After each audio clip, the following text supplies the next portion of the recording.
Hey, welcome to Manalizing. This is where men talk about the kind of stuff that men don't talk about. Put your hard hat on, get ready for a ride. Here we go.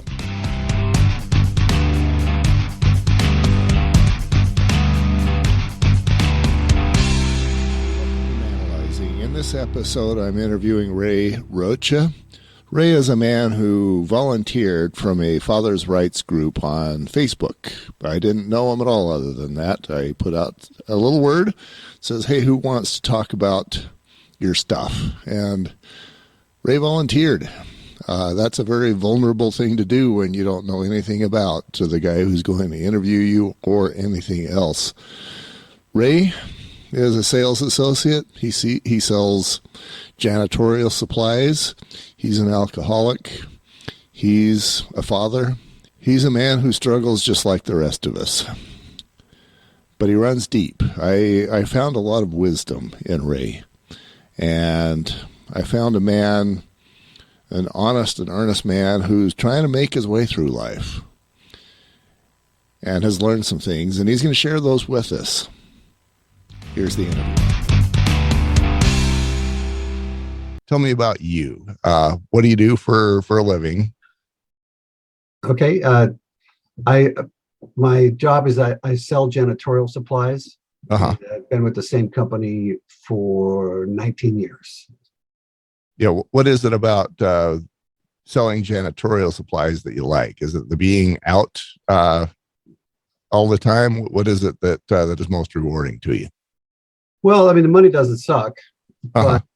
but I really don't. I mean, on my business card says sales associate on it, and I don't feel like I'm selling anything. I never have with this company. I feel like I'm helping people. You know, I go to school districts or hospitals or different facilities, and I feel like I'm solving problems for them. So I feel like I'm helping, like I'm doing good, and so that's the main thing I like about it. I really do. As far as the flexibility of being a sales rep, that's great. With the 13-year-old daughter, I could take her to whatever event she needs to go to or get her out of school or whatever. I'm the driver for all the kids. And anything else I have in life, the flexibility helps. You got a 13-year-old daughter. You have any other kids? Yeah, I do. I have a stepson from my first wife who's 25, and she came with him. So he had a dad, but his dad never participated in his life. So I was married to her or in a relationship with her for about 7 years, from my sons from about 2 to maybe 7 or 8. I was married to her for only 2 years of that, and that went south. But I had a conversation with the boy, and I said, look, man,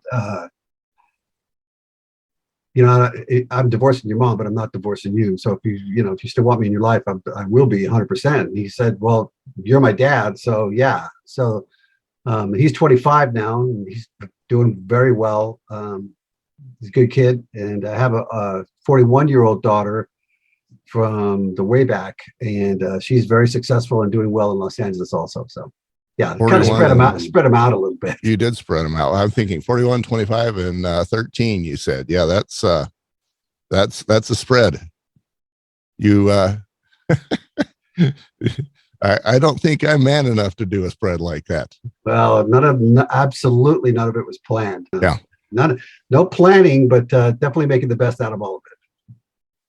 Yeah. So tell me about your daughter, the 13-year-old. What's she like?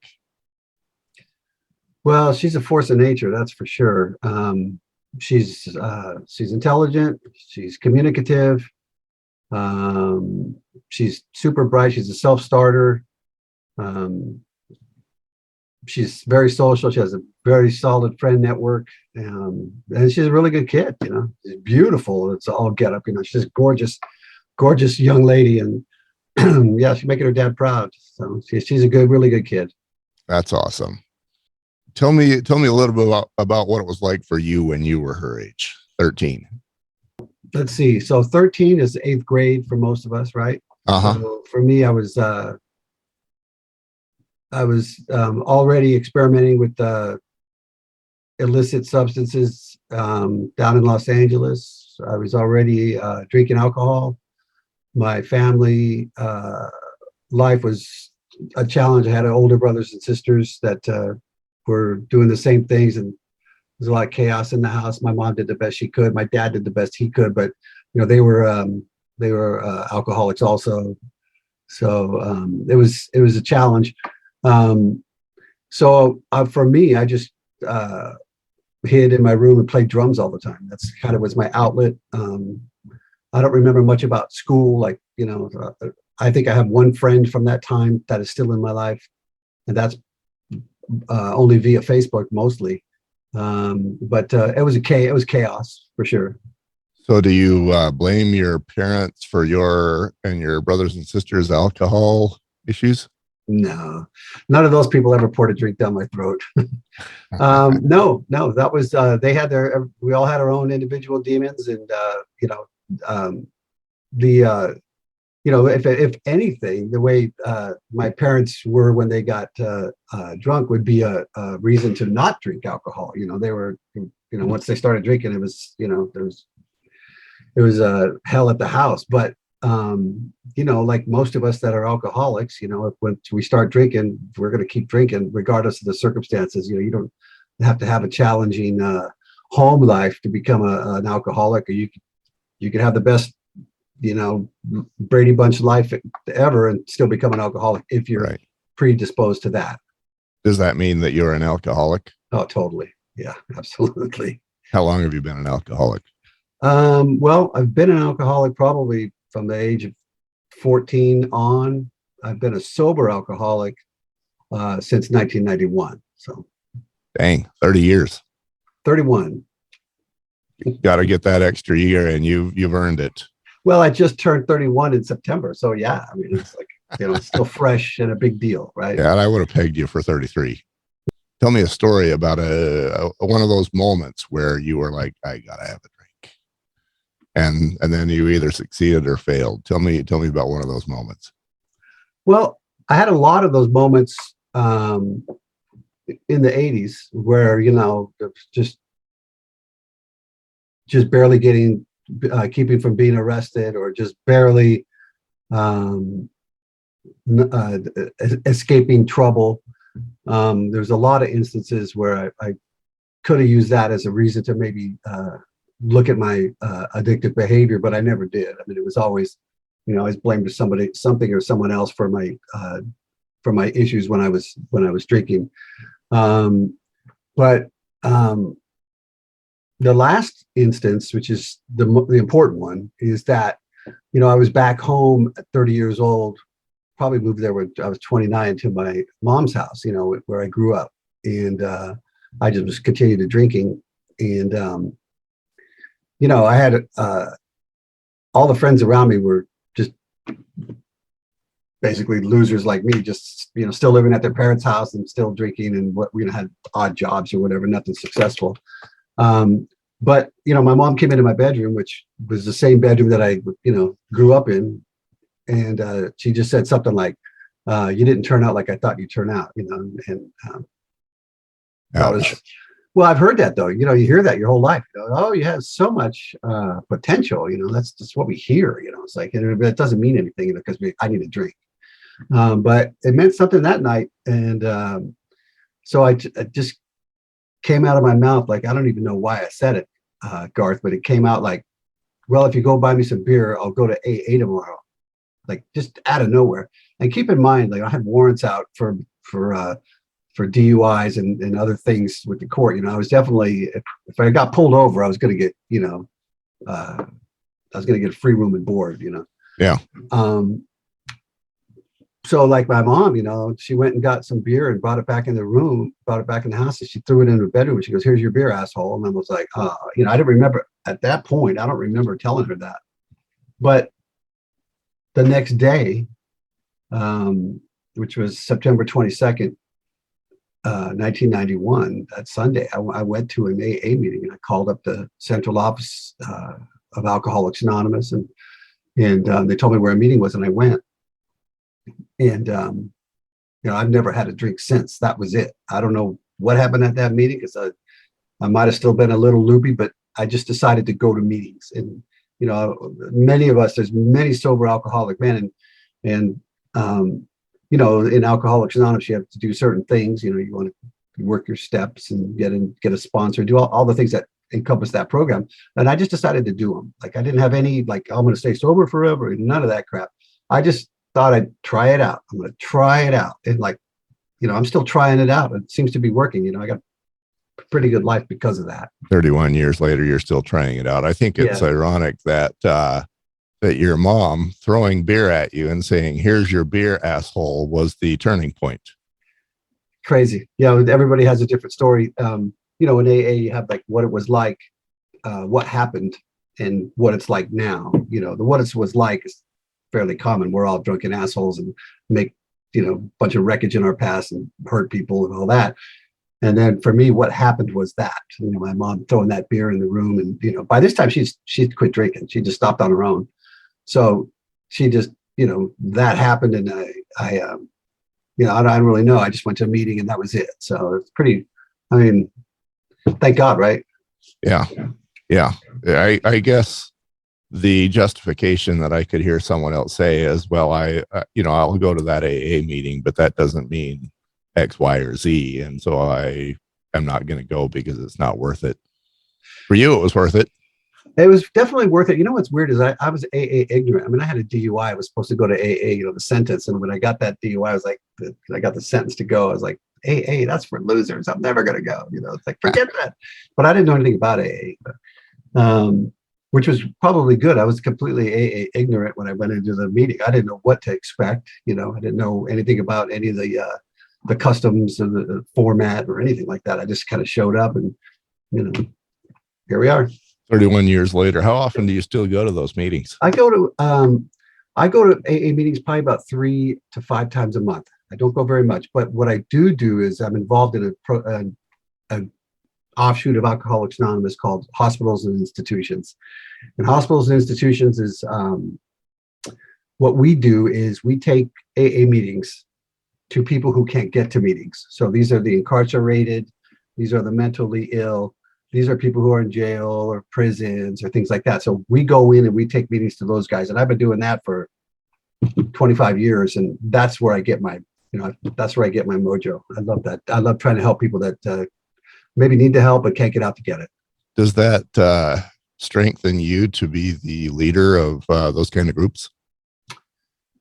The sponsors I've had in the past did that. And they told me, they suggested, hey, if the people who do hospitals and institutions work, you do it, you may not ever see those guys again. Like, they might, they get out of prison, they get out of jail, you never see them again, you never see them in the area, I don't know. But it's like, it's purely giving. Because I can't, I'll know if I don't see them again, there's not much they could do for me. But the hidden gem in the whole thing is by helping them anonymously or however, I'm helping myself. So right.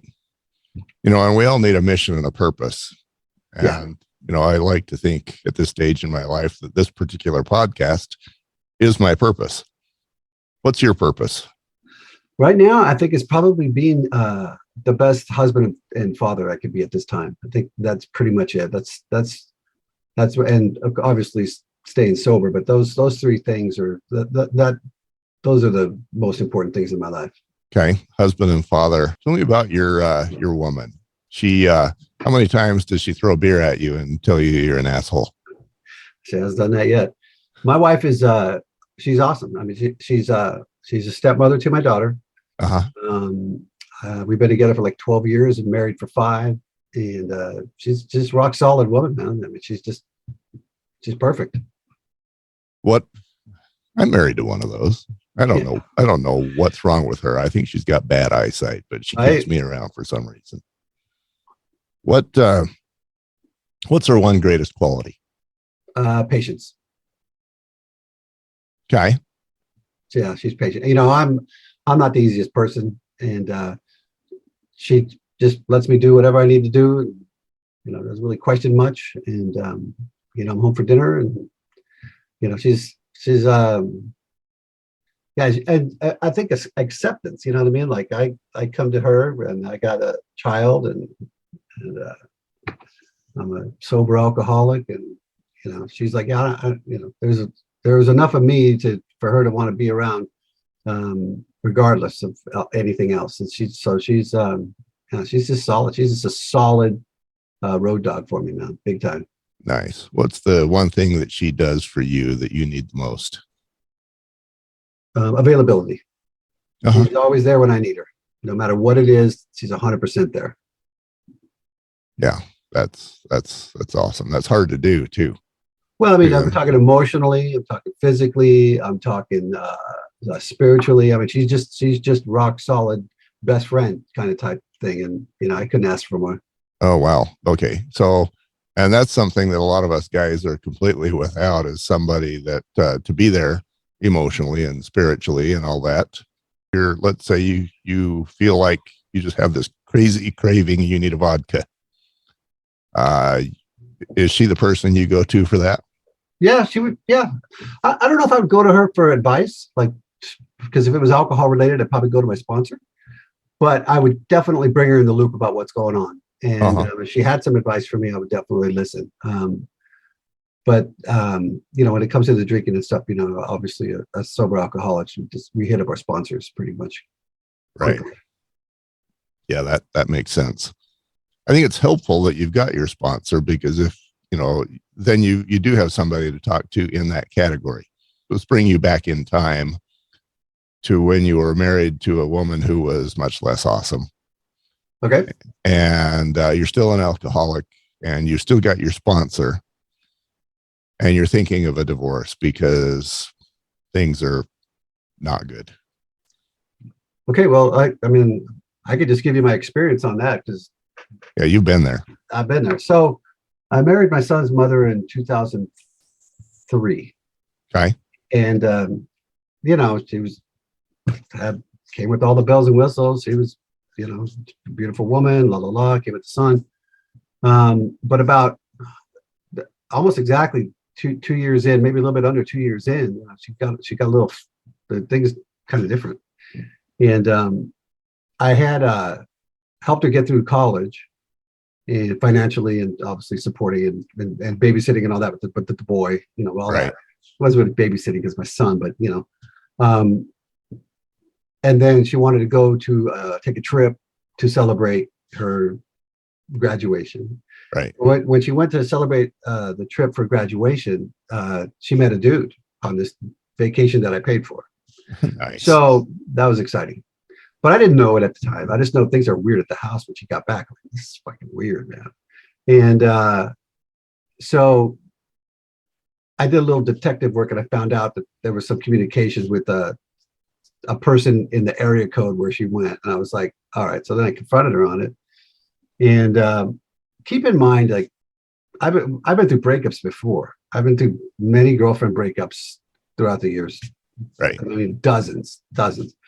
And they said they all suck. But this is I waited a long time to get married. I was in my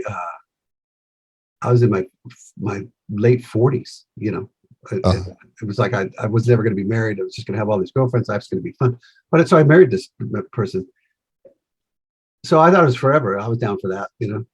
So when I found out about the dude, um, I was completely blindsided and crushed, like emotionally. Like, what? Wait a minute, me?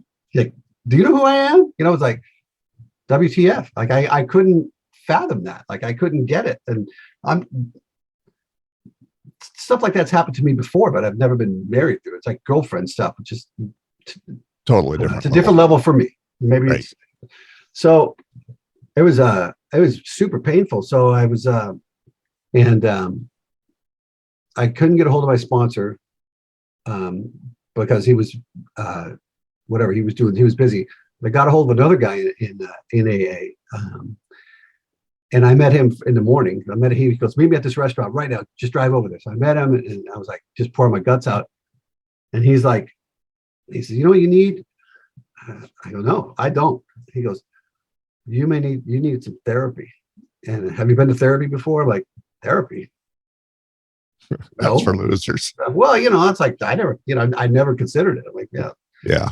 Kind of you should like talk to this. AA was for You losers. should talk to this woman. He sent me, and where I live, there's therapists, but they're all busy. Like they like so. But this person got me in, and what sucked is like I found out my wife's cheating on me, and then I got to go perform like two shows, like not out of town, but far enough away. And I'm like, dude, I didn't want to be away from home. You know what I mean? It was like I had to go perform for, you know, hundreds of people playing drums and like try to be happy about it. I wasn't happy about it, man. I was freaking miserable, you know. But show must go on, as everybody says. So they did. Um, so then I'm like,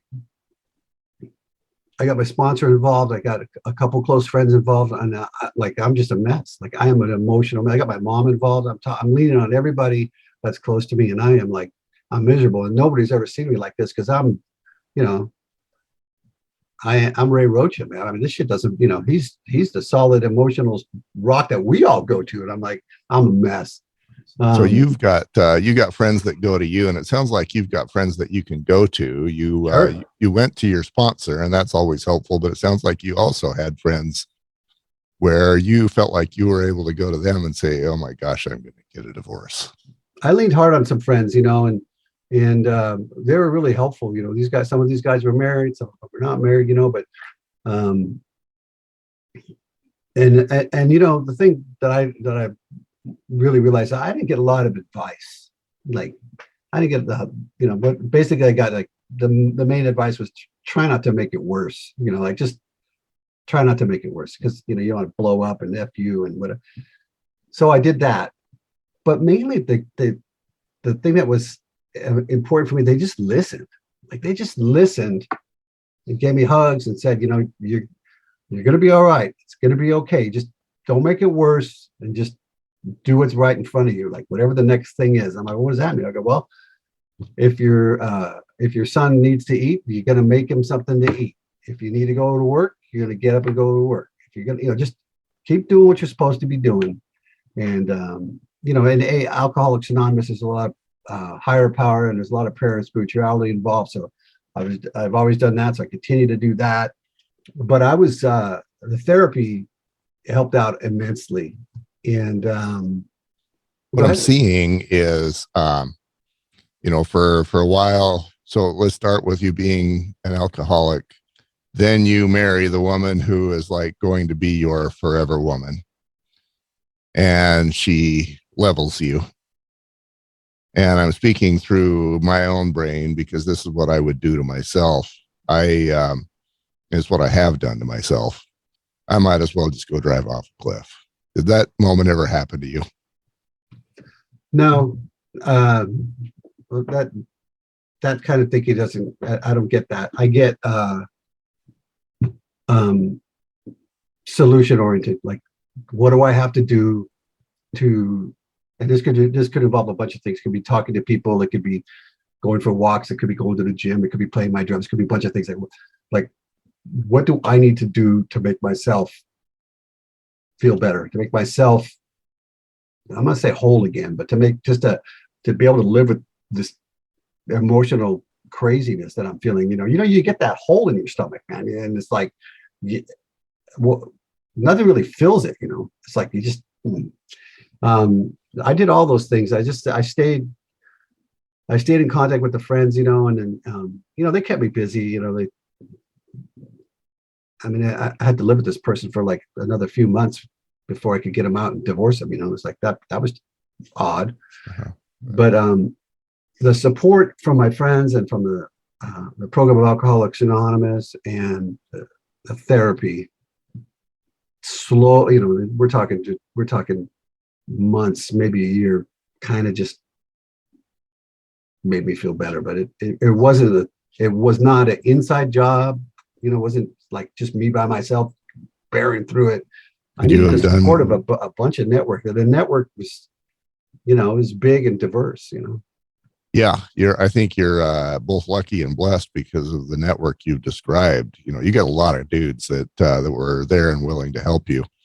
And based on the interviews and personal experience, the rest of us really have one if we're lucky, and usually zero people that we'll go to with the deep, dark, sad sludge that happens in life. Yeah, and I have that inclination. Like I can fix it.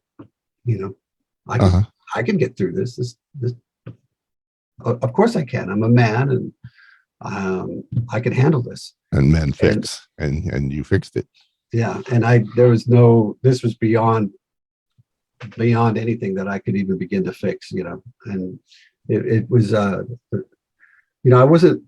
There was a little bit of fear involved, because you're going to have your best friend who knows you as this drummer and whatever dude, and all of a sudden it's like,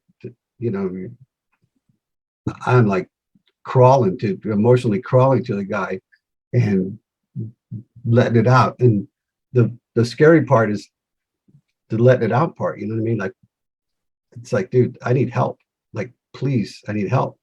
What I found is that I got help. You know what I mean? If I get the message out to my friends or to whomever, that a lot of people, and surprisingly people that maybe you wouldn't think of right away, were willing to help because they generally care. They generally care about us. Like the old suggestion I have is if you're fearful of asking for help, I mean, getting past that's key, because the surprising part is people want to help.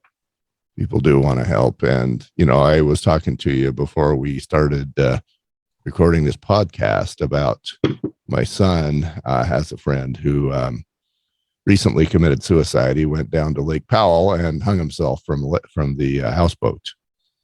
And here's a guy who I don't know anything about his marriage. I've met the guy because I went and bought some stuff from his store, but I don't remember what he was. But whatever his issues were, he had money. That wasn't it. And he was former military, and so he probably has some of that PTSD. Interestingly enough, and as a sidelight, I understand that a lot of former military people, if they commit suicide, it won't be with a gun. And that's a whole different subject to look at. But Corey, my son, he told me, if the dude had issues, if he would have just come to me, I would have loved to have been there for him. That's the reason I'm telling this story is, we all like to think that we're alone and that we're problem solvers. We can handle anything. And then I've been in that place where it's like, oh, this is above my head. And I thought I was a problem solver, but this one, I can't. And then most of us have or give ourselves nobody. And it sounds like you did better than that. You were a drummer. Sounds like maybe the guy that you went to was in your band. No, those band guys are kind of flighty, man. No, the band I work for is one of my best friends. I had one of the guys that I know their names, but I had another guy that I met at my second or third AA meeting, and we're still friends. And both of us, we kind of staggered our marriage and divorces. Like I need help, and he's doing good, so he helped me. And then he's going through his divorce, and I help. So and my mom was very supportive through the whole thing. She was solid, and then the therapist and my sponsor. It was maybe about 6 or 7 people who were just really on the phone, and dude, what do you need? Did you eat today? What did you eat today? Or stuff like that. Because it was pretty rough, but it passed. You know what I mean? I never wanted to be a divorced guy. I never wanted to do that, but it passed. And then here I am now. Now my second wife is, obviously an upgrade. Oh, very much an upgrade. Well, I don't know if I was lucky or what it was, but when I remarried, I feel like I knew what I wanted. In my case, I just wanted to be loved. And I found that, and it worked. And my goodness, she's That's a great. she's a Right on. perfect woman. Right on.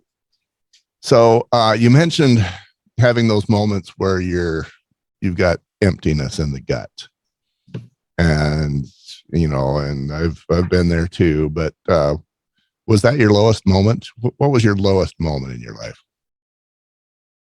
Well, that was one. There's three. I have three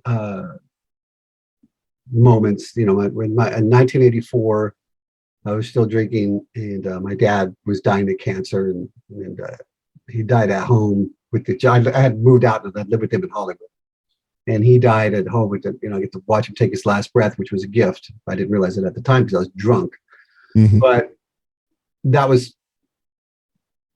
low. Um, but back then, I had no coping skills except drugs and alcohol. So that from 84 to when I got sober was pretty much dark.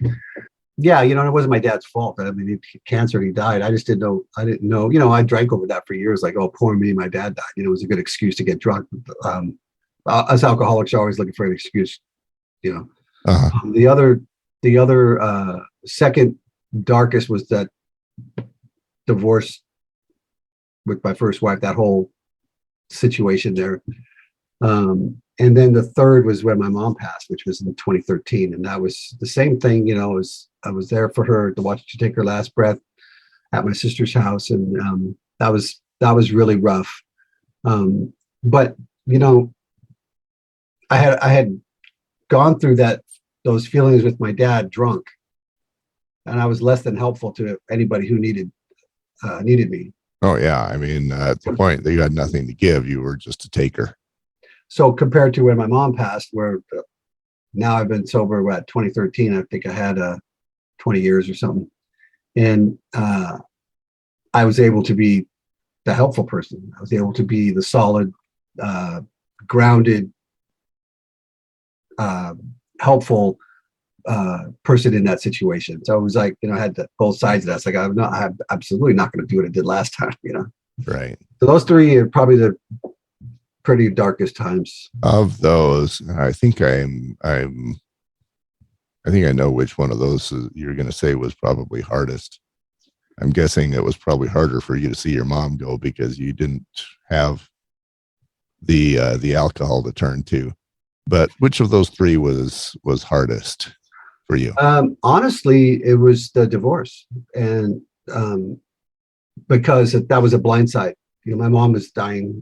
There was expectations there. My dad had cancer for a year, so both of those, the one and I forgot there's a fourth one too, but the blindsidedness of that divorce was that one probably is a little bit higher, but the fourth one, which is the most important, really, is that when my daughter's mother decided to take her out of state, and that whole stretch of time there where I had to go to court and fight and all that, and that emotionalness when I'm watching my daughter get on a plane and go to a different state and not really knowing when I'm going to see her again, that was pretty brutal. Oh man, yeah, I can imagine the nuclear bombs that were used. That was rough during that period. Which one would you say was lower then of those two moments? Well, the lower was the daughter. I'm sure that daughter leaving was tough. It was 2011.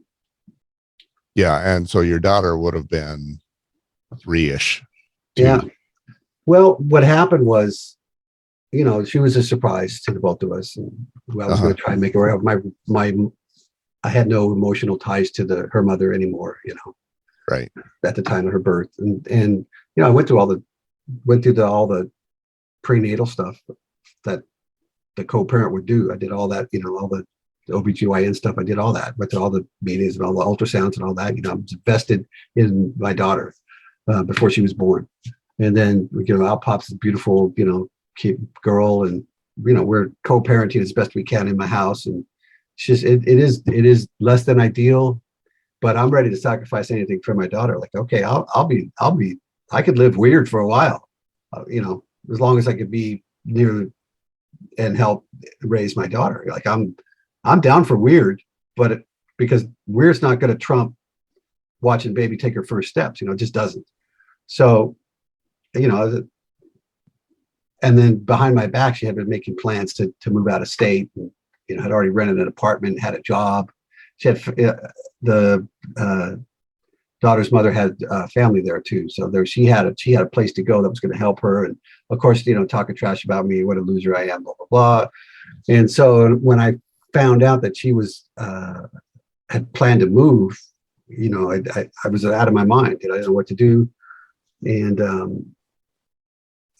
my therapist told me to get a lawyer. Like, you need to get a lawyer and just just talk to them and see. So I did that, and I'm out of my realm. I'm a musician. I'm a salesperson. I don't know anything about the family courts or anything like that. I learned a lot in the 7 years I've been fighting, but it was an uphill struggle. I mean, they let her go. They kept her here for another 2 months while the court was going through, but they let her go. That was brutal. What state did she move to? Texas. Texas. So she's moving from California to Texas. Mm-hmm. I'm guessing you're all about your daughter, and she's your life. She's your purpose.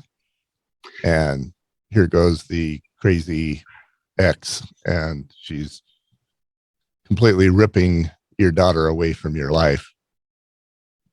That had to been. That was brutal. But again, I tried to do what was suggested as the next important thing. Like, okay, so the way the paperwork read is that I could go to Texas whenever I want with 2 weeks notice. And my daughter's mother has to give me as much time as I'm there for with my daughter uninterrupted. So Mr. Rocha, I'm like, okay. So I found a rental house in Texas, right near where they moved at the time. The daughter's mother ended up moving 10 times. I mean, she's just not stable, but at the time I found a place that was within a couple miles of where they were currently living. I rented it over the phone, rented it online, sent them on sight unseen, and just started saving money and going to Texas. So I had to pay for everything, every flight, everything like that. There was no help from the mother. And when my daughter would come to California, there was no help from her either. She would refuse to help with the pay. She's supposed to pay half the flights, whatever. Never saw a penny. So I just put all my extra money, completely ran through my savings to just go back and forth and see my daughter in Texas. And I would get since I'm a sales rep and I was 100% commission based. For me, I was fortunate because as long as my numbers were good, there was no oversight about where I was and all that. I mean, obviously I told everybody where I was, but there was no concern like, hey man, you're going backwards on your sales here. That never happened. I was always just exceeding and doing well, which was good because I had to pay for a lot of freaking flights to Texas. I went to Texas about 24 times in 6 years. Yeah, that's 4 times a year. That's flights. That's the rental you got to keep. And what I found when I was doing my own divorce is that my kids, they had a life at the ex-wife's house. I let the ex-wife have the house. And so they had friends there. They had things they were comfortable with. They had, the games or whatever that were normal for them. And then they come to my little apartment. It's a 1-bedroom apartment. There's a small living room and they've got nothing. And they're like, well, what are we going to do when we're with you? You're boring.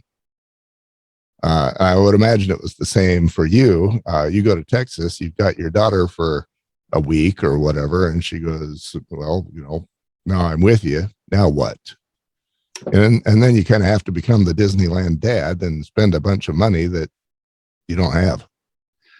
Well, keep in mind, she was from 2 years to 8 years. Uh-huh. So I went there during school when she was at school, and I would take her to school and then wait her out and go do whatever, something in Texas for 6 hours and then pick her up from school. So I went, there was no, I didn't just, I went whenever I could. And since the way the documents read, I couldn't be denied any visits, as long as I gave her the proper notice that I go to your house, I'll pick up the kid. I was like, you can't say no. What I did was we were outdoors all the time. We were outdoor. We're going to go hiking. We're going to go walking. We're going to go fishing. I mean, I kept her because that stuff's cheap. It's like you go for a walk on a trail. It doesn't cost a penny. You got to buy some waters and take your time, So I just kept her busy doing stuff. And daughter's mother ended up being in a relationship with a dude, and they lived out in the boondocks. So they weren't in like a setting where there's a lot of houses nearby where she had a lot of friends nearby. So I didn't have to compete with the friends because she didn't really have any, just because of geography. And I still took her to school. So when dad came to town, I just had all kinds of things planned. Like, I mean, it wasn't necessarily financial things. It was just, well, what are we doing, Dad? We're going to go hike over here. We're going to go fishing over here. I just kept her busy. And what that did was and the commitment to going, and so my relationship with her was strong. We had a really tight relationship. She's daddy's girl. And, when it came time to, when her mother kind of dropped the parenting ball, as best I could say it, and I started fighting for custody, I had a strong relationship with my daughter already. That started when she was 7 and 8 and 9, I should say, when I started to really go for custody. I had been to court 5 other times, just trying to get more time. I want longer summer instead of 2 weeks. I wanted her in California more. I had to fight for all that. And as any man will tell you in family court, it's an uphill fight. Yeah. Theoretically, the courts look at men and women as 50-50, but the reality is men rarely win. Yeah, I'm thinking one benefit of that very poor situation is that your daughter knows that you will kill yourself and save money left and right so that you can fly halfway across the country for her. Yeah, and Garth, sometimes the actions speak louder than the words. And what I mean in this particular instance is that although my daughter's mother had family there, that family witnessed my commitment. They saw to the lengths that I would go to keep a relationship with my daughter. And through years of that, when it came time to go for custody, they came over to my side of the fence and actually came to court and testified for me against their own daughter and sister. Wow. So it was sometimes doing the right thing. You do it because you want to do it. You do it, but that's a side benefit of that I never saw coming. It still blows me away. I saw that too. When I did the divorce, I was painted very dark, and I could argue with it, but those are just words, and words mean nothing if you're Satan. Exactly. So my wife just told me, wait it out. It'll be years, but they'll see what's going on at some point, and it won't be today, it won't be next week, but it'll come. And I believe that has occurred. Definitely. So you said it sounded like your lowest moment was the day that you found out that your daughter was being ripped away from you. At least that's what it felt like. Yep. Here's my question. Why was that a gift and a blessing for you? It made me hyper focused on what was important in my life, which was her. So it made her, although I have all these other things in my life, relationship with my then girlfriend, now wife, my band, my job, my friend network, Alcoholics Anonymous. It hyper focused me on what do I want to do with her? Um, and that allowed me to take the necessary actions to keep that relationship, uh, which looking down the road, I couldn't see it at the time, allowed me to end up having custody of her living with me in California. It made it not painfully, it made it obvious that my role as the father of this daughter was more important and the Than most anything important else. thing, probably besides my sobriety, because without that I got nothing. But it really just came to the top of the heap and said, "Look, dude, this is what you're living for." Through that pain, I got that focus. Yeah. Yeah. And I think it showed you some things, and I think it showed your daughter some things. Um, Again, before we got started, I asked you about your daughter, but let's tell these million guys who are listening. Let's tell them. Describe your daughter for me again. Well, she's 13. Um, she's like 5 foot. I don't even know. It's like 6. She's this giant kid.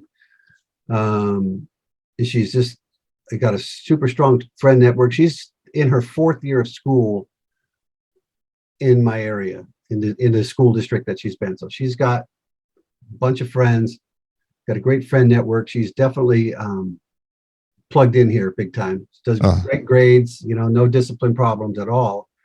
And with the support of my wife, I mean, we feel like we're raising a pretty good kid, and Beautiful, well-adjusted friends, grades. Yeah, she's got it, and she has been through some ugliness. Well, yeah, when she was with her mother, there were some things going on there that were not healthy. Looking back, it's somewhat humorous, but when I won custody in court that day, everybody, when the judge was awarding me custody, everybody in the courtroom was crying.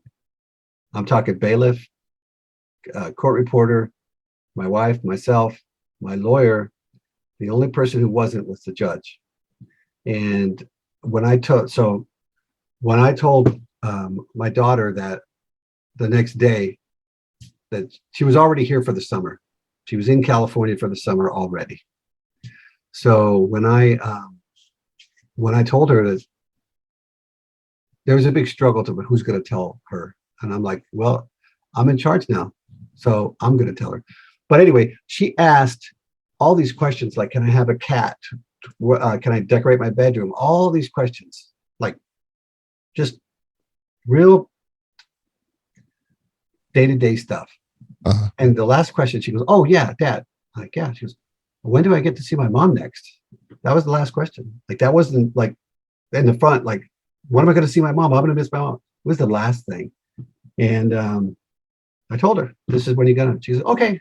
And that was it. So, she made it easy too for the big change. She made it easy for me as a dad to, like, if I had to fight her on that emotionally, that would have been a struggle. That would have been a struggle. Yeah. If she had wanted to stay with her mom, that would have been difficult. I think the difference is that she knew how much she'd sacrificed. Well, and at that age, I don't know if she was aware of the sacrifice, Garth. Maybe she was, but she had an intuitiveness about what is safe and what is stable. Right. And I'm in the same house. She's had the same room for since she was born. Everything's same here. It's like over there they moved like a bunch of times. There's never any stability. Men coming and going. It's a mess. So I think maybe that was part of it too. Well, whatever your secret sauce is, and I think I have some ideas, but you were able to create a stable, happy, loving, successful, capable kid in the midst of a war zone, and that says some things. That it gives the rest of us hope. I know that when I was considering my divorce, I was talking to somebody over the internet. I was playing internet spades, and I developed a couple of relationships with with random people. And one of them, I said, told them I'm thinking of doing this divorce. And in this case, it was a she. She goes, well, if you can keep the kids out of the war zone, you'll be much better off. And I thought, well, I can do that. And that's not how it turned out. Hmm. But you did it different and better than me. So congratulations on that. I think we can all take some lessons from you on how it gets done. You have talked about how that lowest moment was a blessing for you. It's amazing to me, Ray, that that is a question that I would expect to be impossible. That's a loser question. I ask guys what their lowest moment is, and then I ask them why it was a blessing for them. And my first thought is, why would you ask a crazy, stupid question like that? Because nobody's going to be able to answer that. But the answer is always very inspiring, and yours is as well. You said to your lowest moment that's when you became crystal clear on what was important to you, and it focused your life. Absolutely. Yeah, I think that's so admirable. Let's take, I'm 62. How old are you? 61. 61. Oh, you're a spring chicken then. Let's go you back to your lowest moment when your daughter is about to be ripped away from you and you don't know if or how often you'll ever see her again. She's your center and your soul and your meaning and purpose. And now somebody's telling you kiss her goodbye. What are you going to tell the Ray of a few years previous? You got a time machine. You're going back to him. What are you going to tell that guy? Let's go it back then. Because I think you probably had all the tools then that you have now, which is why you succeeded. Let's go you back to being the teenage alcoholic. Well, I would tell him that don't be a victim. Interesting. I say, you're not a victim here, because for a long time I thought that, I was victimized by my dad getting cancer and dying. If I think that way, that makes it about me, and it's not about me. My dad had a timetable, and that when it was time for him to go, he went. It had nothing to do with me. But I ran as a victim for a few years. So I would tell myself, dude, don't be a victim over that, and it had nothing to do with you. I would also tell that dude that no matter how much booze and dope that you do, that's not the answer to deal with the feelings that you're having. The answer to deal with the feelings that you're having is to try to talk to somebody. I wrote a lot of letters to my dad. I wrote a lot of letters to myself as that kid, as that guy, when I got sober. I would tell that dude that you're 24. You're 24 years old. You have a lot of life ahead of you. You have a lot of life ahead of you, and great things are going to happen for you. Just be ready. I would tell that dude that too. And be ready means don't be an alcoholic. What does be ready mean? Oh, be ready could mean a bunch of things, Garth. It means be optimistic. To a door opening that you may not think you want to go through or need to go through. It means don't be rigid. Don't be stuck in your ways. Good change, great change could happen. It could come in many forms. Be ready. I would say, and I would also tell that person, what you're going through may be able to help someone else down the road, and that has happened also. So those are a few things I tell that guy. Yeah, freaking slap him. Slap him. You throw a beer at him and tell him he's an asshole, dude. Only But, maybe. I ran on those feelings for 6 years after that. You know what I mean? It took me that. Finally it changed. Yeah, and it changed. What was the switch that got flipped? Was it your mom throwing beer at you? Probably so. I mean, just going to that first meeting, I went to that first meeting and like I said, I did never planned on being the sober guy. The sober guy's a loser. I never planned on being that guy. I just was not in my playbook, man. I was just gonna party hardy and whatever happens, happens. And you know, but I think just going to that meeting, however I got there, that I went and continued to go. Like I said, I don't tell people I'm never going to drink again. I don't know.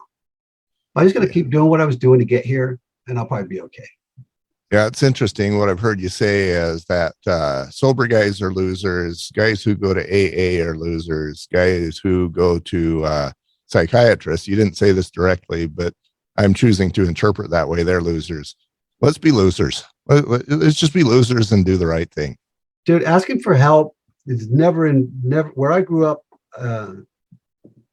Similarly to many men, you just didn't ask for help, and I did not ask for help until for emotional help or support.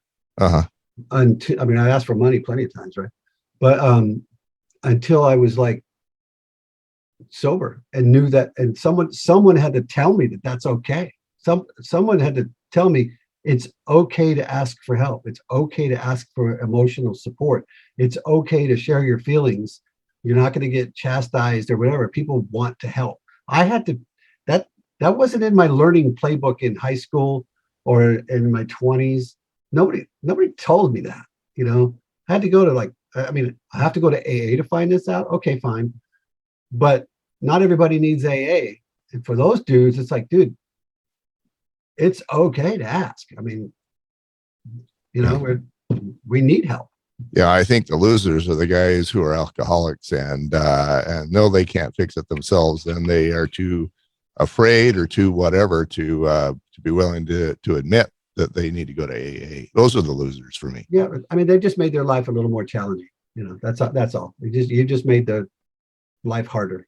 Yeah, but we don't know that while we're drinking. We're okay, because we all need our life to be harder, right? No doubt. So let's you and I have been best friends for thousands of years.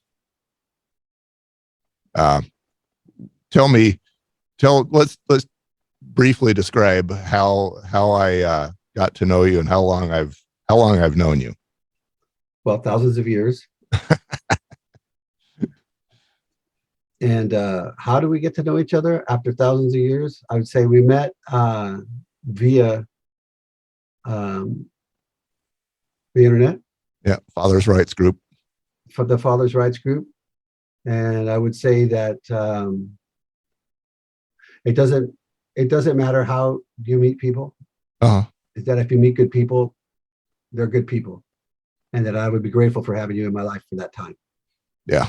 So we met in that group, and you indicated an interest to do this interview, and I met you at the same I met you an hour ago when you came on this Zoom, and you've got a lot, you've got a lot to teach all of us, including me. I realized that if I would have been as dedicated to my daughters as you, my life would have been easier as well. So thank you. Right on. You're welcome, man. I'm glad to be here.